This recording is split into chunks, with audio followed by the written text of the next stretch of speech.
lovely, thank you. We had the pleasure of sitting back there and watching the film again. You spend so long with these films, getting into the minutiae of detail, and especially in the last week when you're racing, and to sit back and just watch it and take it in as an audience member is really special and very emotional. So, yeah, thanks for the pleasure. It was also lovely to hear your reactions to different things. We always laugh at the mum. The mum joke never gets old.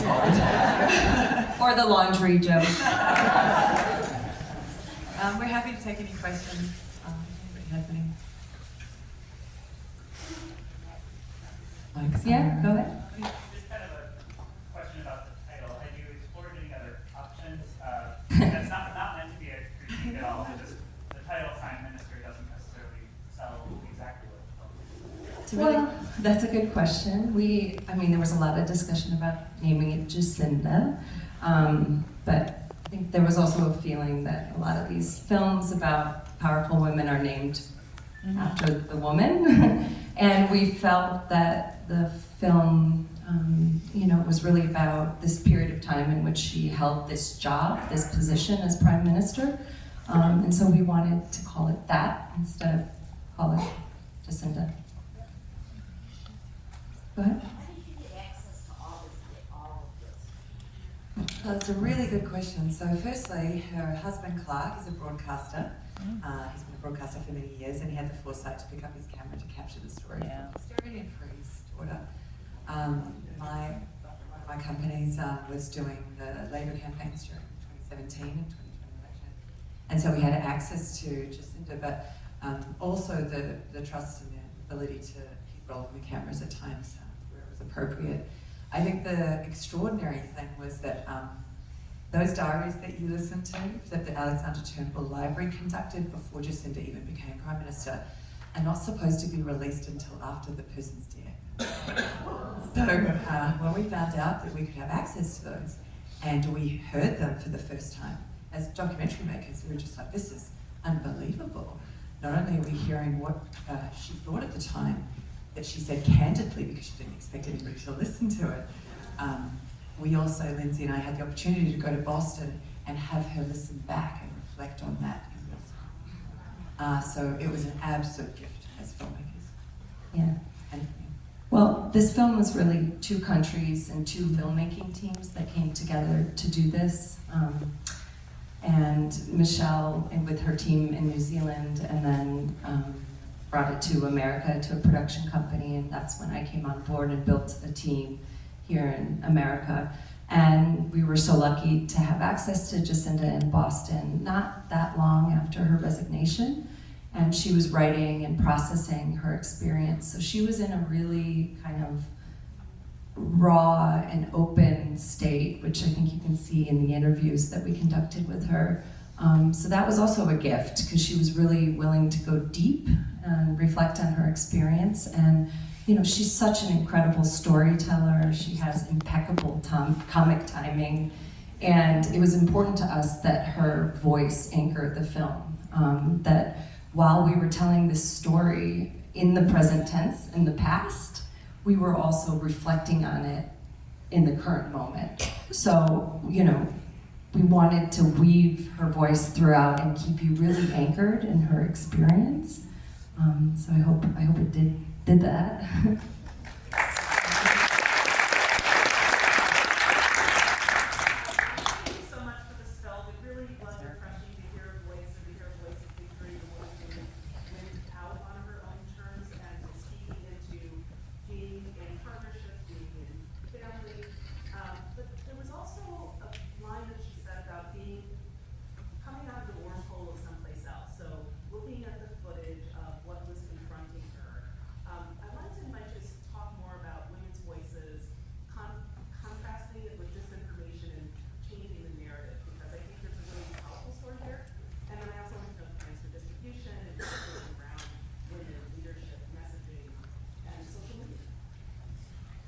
The challenging thing is this disinformation travels borders now with social media. It's a pretty hard watch, and there's no doubt that this film is complicated. Her story and that film, her resigning, it's not black and white, it's not straightforward, there's not one reason. The world's problems are not easy to solve with a three-word answer. I'm not sure if I'm answering your question, but I think the most important thing for us in doing this film is amplifying and highlighting a story of a woman who came into this position unapologetically exactly as herself. Because even in New Zealand, when we saw her come into power, I'd never seen anybody lead like that. She brought a 6-week-old baby into the halls of power, and we watched it soften people. And when she removed the baby, it left that humanity and softness sort of lingered, and those values that she leads by of empathy and kindness, they ripple. And so I was, as a leader in New Zealand and a really small country, I was blown away by her, and she inspired me completely. I remember thinking, gosh, can you lead like that? My whole career I've been subconsciously trying to fill up a space of sort of this idea that I had to be more alpha or more masculine in some way. And she allowed me to just think, well, actually, no, not only do I not have a gap by not being male, maybe I bring something else. And that softness is what we need, that diversity of voice and leadership is what we need, and we often see that from women. So that's a long way of saying, these diverse voices and women's voices are critical. Motherhood, I used to not talk about my 4 kids because I thought somehow it highlighted a weakness, that maybe I was distracted. And now I'm like, well, actually, I bring something as a mother. It's really important in my field. And, Lindsay as a mother, we spend so much time together talking about how important that was in our ability to tell stories. Yeah, and my first kind of exposure to Jacinda was when she passed the gun laws. Obviously, as an American, as a mom who is afraid every day when I drop my kids off at work or at school. We live with that fear as mothers in this country. So to see her pass that legislation, to do it so quickly, was powerful. And yeah. And then, of course, during COVID, I remember cable news outlets would air her COVID briefings.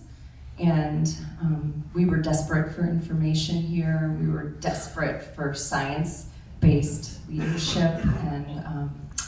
And she seemed to be doing that over in New Zealand. And, it really just stopped me in my tracks because it felt so foreign and yet, and also so natural. Like, why wouldn't you lead that way? So like Michelle said, I think we are desperate for another portrait of leadership that isn't unlike the one that we have now.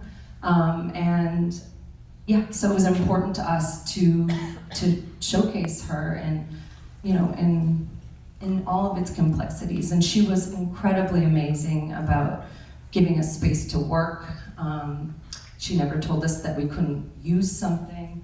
I think she, as a lover of history, understood that it was important to show all aspects of the story, the good, the bad, the ugly. And for us as filmmakers, we wanted to create an honest portrait of what she went through. And it was complicated. And it stirs up a lot of emotions. And as we watched it in the back just now, like Michelle said, it's like, when you're working on a film and you're concentrating on the edit and the sound and the music and the interviews and you're so technically involved in crafting it, you can't really sit back and feel it anymore. But over the past few days here at Sundance, as we've gotten to share it with audiences and see people react to it, it's like, we can feel it now. So it's, yeah. I just want to say thank you so much. My only experience with Jacinda was the same as yours, Lindsay, when the gun laws got passed. And I was like, why did we do that? And I thought you both did such a beautiful job of weaving her. She was so funny. I didn't expect that. So I guess my question is, as filmmakers, we all know that challenges come along the way, and you were able to craft such a beautiful film that has so much balance to it. But as you were making the film, what kind of challenges did you face? It was a logistical challenge across the Pacific for a start. Having 2 teams and very far apart. We had a team in the US and I had a team in New Zealand. There was a lot of air miles. I promise I paid the contribution to the environment. Terabytes of footage, 3 time zones. But I think one of the biggest challenges was the gift of so much footage. Our first cut was 17 hours that Lindsay sent back. We're like, okay, do you guys ever want to see that? 'Cause one day we might sit down there. There was a glut of footage, and like you say, the craft was in the team. She wrote it back to personal story and all these layers of history.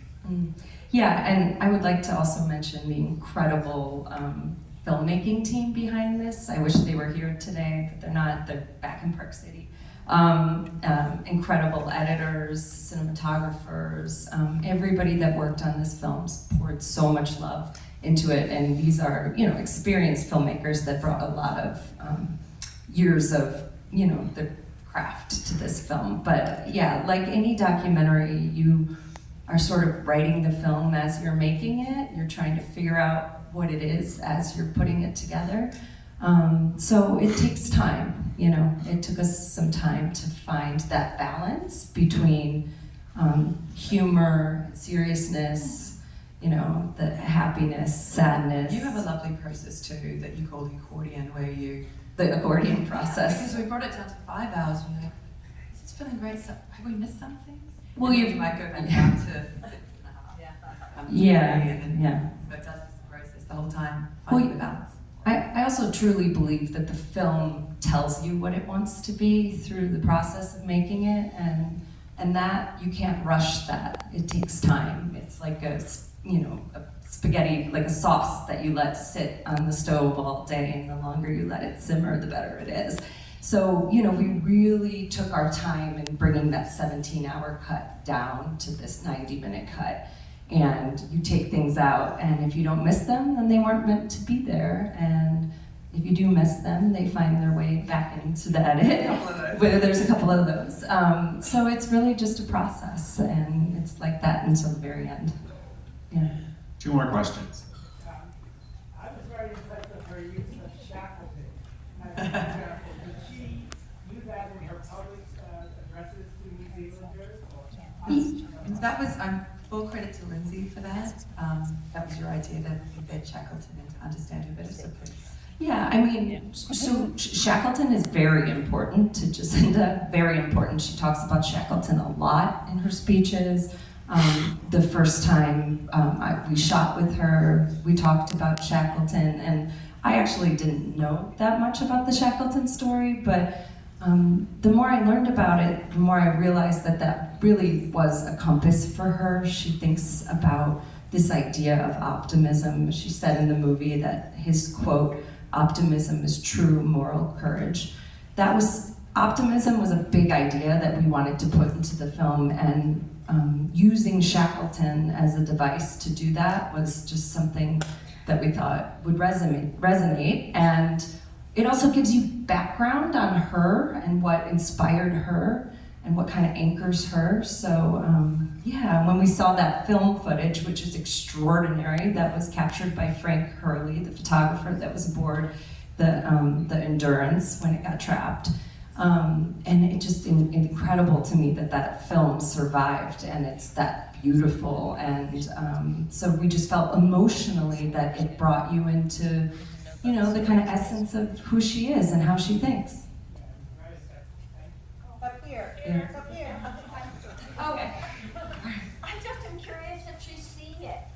And what was Right, she saw the cut after it went to Sundance, and she just saw the finished film on Friday. Oh, no. Yeah, I think she found it. She's so funny. She's like, oh gosh, the eyeliner placement. When in fact I think she's pretty good at putting the eyeliner on. I was like, I can never get that straight.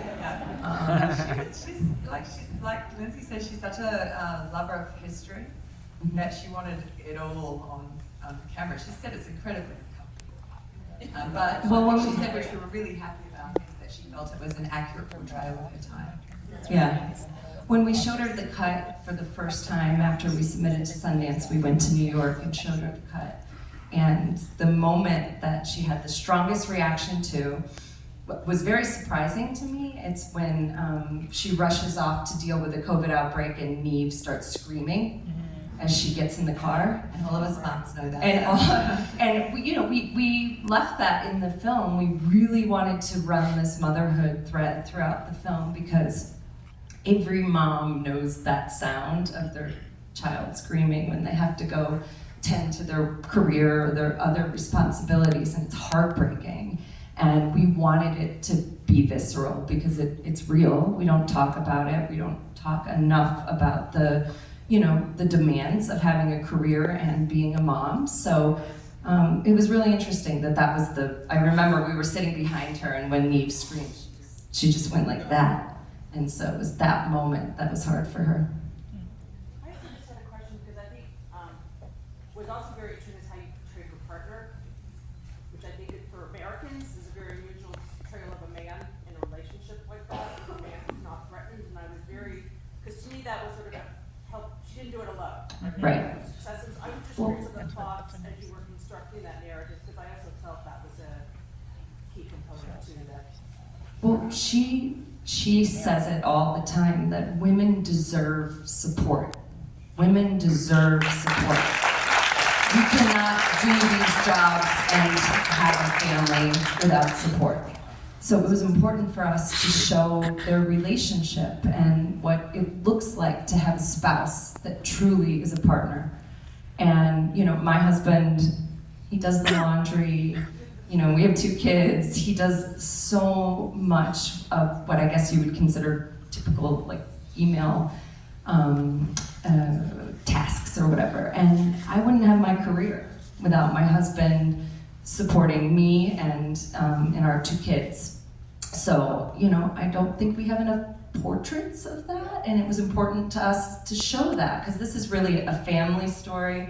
It's a story about motherhood, it's a story about politics, it's a story about the world. For us, it was about all those things, and they were all equally important. Thank you so much.